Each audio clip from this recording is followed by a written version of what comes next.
विकास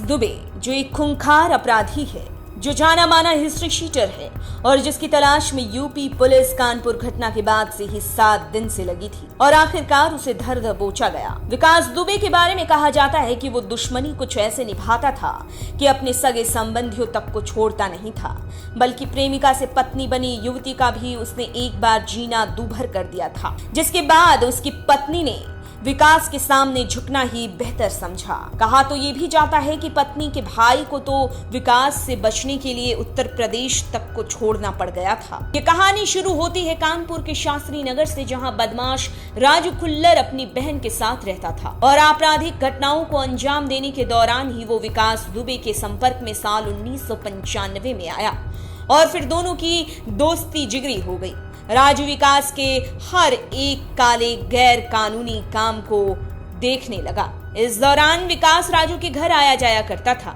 जहां उसका प्रेम संबंध राजू की बहन सोनू से हो गया। प्रेम संबंध शादी के बंधन में बंध गया। इसके बाद तो राजू के साथ मिलकर विकास ने कई साल तक बेशुमार दौलत बनाई और सारी दौलत सोनू के नाम करता चला गया। साथ ही राजू खुल्लर की भी ताकत में इजाफा होता चला गया।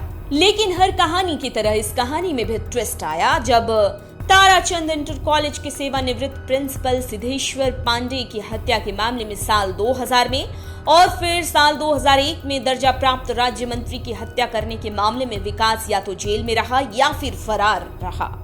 उसके साथ अगले 5 साल तक ऐसा ही होता रहा। ऐसे में राजू खुल्लर और उसकी बहन सोनू विकास की सत्ता चलाते रहे और इसी दौरान विकास के एक बहुत ही खास शख्स से सोनू के संबंध हो गए।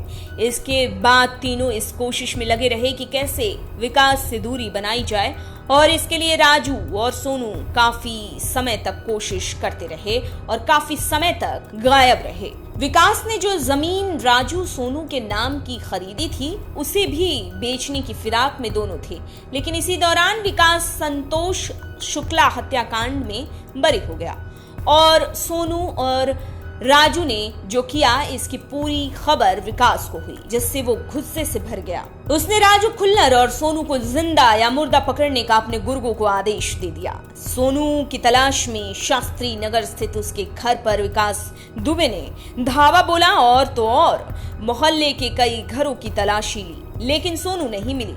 सोनू की बेवफाई और राजू की धोखेबाजी से बौखलाए विकास ने राजू का यूपी में रहना दूभर कर दिया। प्यार, शादी, दोस्ती और बेवफाई की इस कहानी का क्लाइमेक्स कुछ ऐसा रहा कि राजू फरार हो गया और विकास के करीबी ने सोनू का साथ देने से साफ इनकार कर दिया। ऐसे में सोनू ने विकास के सामने सरेंडर कर दिया।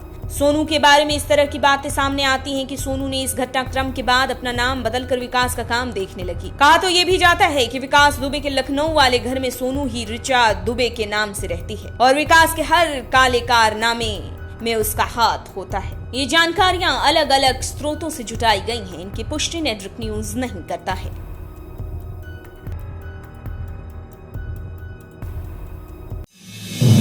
आप देख रहे हैं नेटवर्क न्यूज, साहस सच कहने का।